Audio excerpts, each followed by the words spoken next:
Butcher of Manila, the killer no one suspected. When you hear the story of Raul Santiago, you won't know whether to pity him for his tragic past or condemn him for his brutal crimes. But one thing is certain, his story proves that life circumstances can sometimes turn an ordinary person into a serial killer. However, what makes Raul's case different from any other killer you've heard of is the sheer horror behind it. Raul Santiago, the Manila serial killer of 2024. In March 2024, in a Manila suburb, local residents made a gruesome discovery: a decomposing human leg floating in a canal. Horrified, they immediately called the police. The authorities arrived quickly, securing the leg and launching a search for the rest of the body. Finding dead bodies wasn't common in the area, but finding just a single severed limb was unprecedented. A few kilometers away, officers found a black plastic bag inside a burlap sack. What they saw inside was shocking: 2 severed arms and a human rib cage. Investigators concluded that the body parts likely belonged to the same victim, but there was a problem. There were no clues to the victim's identity. No clothing, no personal belongings. However, forensic examiners noted from the nails that the body likely belonged to a young woman. The investigation begins, and the lone witness. After sending the body parts to forensics, detectives began questioning the locals, hoping for any lead. A simple farm worker stepped forward and revealed that, the night before, while he was heading out for suhoor, pre-dawn meal, he had seen a man carrying a large sack near the canal. At first, the witness didn't think much of it, assuming it was just a bag of trash, especially since the man didn't appear nervous or suspicious. However, he was sure of one thing: he had never seen that man before. Meanwhile, authorities were checking missing person reports for any potential matches to the discovered body, but no leads emerged.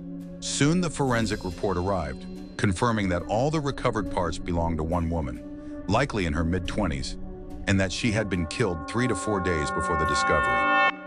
A second discovery: more body parts found the following day. Police received another disturbing report, this time from Caloocan City. Residents there had discovered another burlap sack containing a severed head and another leg. Caloocan was quite far from the original discovery site, but investigators suspected that these new remains were connected to the first body. After forensic analysis, their suspicion was confirmed. The remains belonged to the same woman. While reviewing missing persons reports again, detectives finally found a case that matched. Man had reported his ex-wife missing, saying that she had been gone for several days when he visited her home to check on their children. Police immediately headed to her residence and identified the victim as Maria Josefa, commonly known by her nickname, Beatrice. At first, her ex-husband became the prime suspect. However, after a thorough investigation, authorities determined that he had no connection to the crime. In fact, he was visibly shocked and devastated upon hearing how she had been brutally murdered. All leads point to one man: Raul Santiago.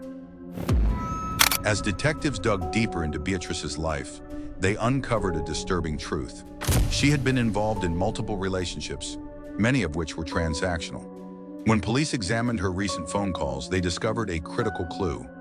The last person she had contact with was her neighbor, Raul Santiago, a man who owned the building she lived in.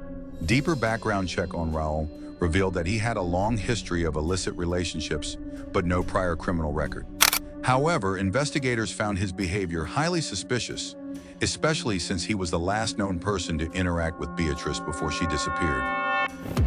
Raul's arrest and his shocking confession. When police arrested Raul Santiago, he seemed completely stunned, as if he never expected to be caught. When confronted with the evidence, he confessed to everything. But what shocked investigators the most was that he didn't just kill Beatrice. He had already murdered 4 other women before her. A troubled childhood, and a first murder at just 6 years old. At the time of his arrest, Raul Santiago was 47 years old, living in a working-class district of Manila. His childhood had been a nightmare. His father, who ran a small barbecue restaurant, forced him to work there from a young age. His mother, meanwhile, worked on farms, even though the family wasn't struggling financially. But behind closed doors, the truth was far worse. His parents were in a toxic, abusive marriage, filled with daily violent fights. The only person who intervened to stop the constant chaos was Raul's uncle Eduardo, who was suspiciously close to Raul's mother. At just 6 years old, Raul committed his first murder.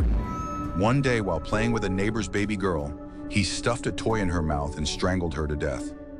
No one suspected him, but he confessed everything to his mother. Instead of turning him in, she slapped him, ordered him to keep quiet, and locked him in a room for several days without food or water as punishment, becoming a serial killer. As Raul grew older, he witnessed his mother and Uncle Eduardo in intimate situations multiple times. At first, he didn't understand what was happening, but by the time he turned 14, he realized the truth. Enraged, he kicked his uncle out of the house and decided to live alone with his mother. Raul dropped out of school at 14, choosing to become a butcher, gaining skills in cutting meat and dismembering animals, skills that would later prove deadly. He married twice, but his second marriage was a turning point. 7 months after marrying Elisa, he strangled her to death while she was 3 months pregnant, without any apparent reason. Her family never suspected a thing, believing she had died naturally. This experience taught Raul a dark lesson. He could kill someone, and no one would question it. After that, murder became his addiction. He started luring women to an old apartment he owned in Caloocan, where he would sleep with them, strangle them, and dismember their bodies before disposing of the parts in different locations. Justice is served after his arrest. Raul underwent a psychiatric evaluation, but the results were clear. He was completely sane. He had committed all 5 murders in full awareness of his actions. Given the overwhelming evidence in his confession, the court issued its final verdict: death by hanging. When Raul heard the sentence, he did not react with fear or regret. Instead, he smiled, as if he had known this was how his story would end all along. Final thoughts. Life's hardships can break people, but they don't turn them into monsters. Raul Santiago chose his own path, and 5 innocent women paid the price.